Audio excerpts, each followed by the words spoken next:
আজ পৃথিবীতে বিজ্ঞান প্রযুক্তি কতই না উন্নত হয়েছে, কিন্তু আমার আল্লাহ সুবহানাহু ওয়া তাআলার দেওয়া গজব যখন পৃথিবীর বুকে নাজিল হয় সব বিজ্ঞান উল্টে যায় আর আল্লাহর কাছে নিরুপায় হয়ে যায়।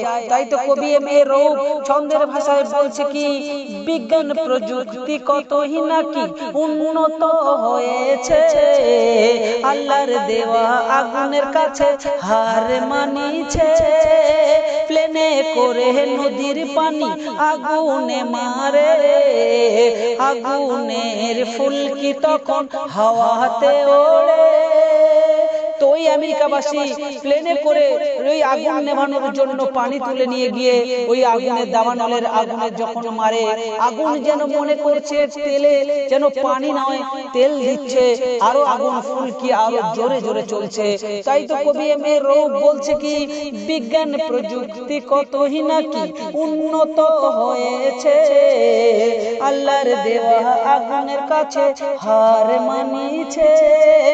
প্লেনে করে নদীর পানি আগুনে মারে,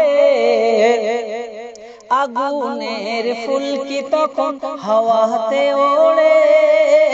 ওই না দেখে লস অ্যাঞ্জেলবাসী আজান দিতেছে, বলুন না সুবহানাল্লাহ। আজ আল্লাহর নাম ওই আমেরিকার বুকে লস অ্যাঞ্জেলে আজান দিচ্ছে কেন? নিরুপায় হয়ে গিয়েছে বলে। আমার আল্লাহ সুবহানাহু ওয়া তাআলা মানুষকে ছাড় দেয় কিন্তু ছেড়ে দেয় না।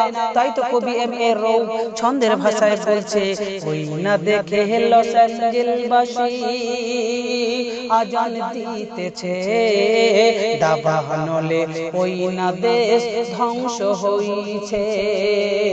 আমেরিকার বুকেতে দেখো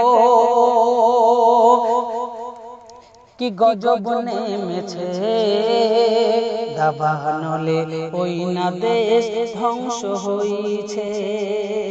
আল্লাহ কাউকে ছাড়ে না, করি যে তার বর্ণনা, বড় বড় দালান বাড়ি জ্বালিয়ে দিয়েছে, দাবানলে ওই না দেশ ধ্বংস হইছে, দাবানলে ওই না দেশ ধ্বংস হইছে।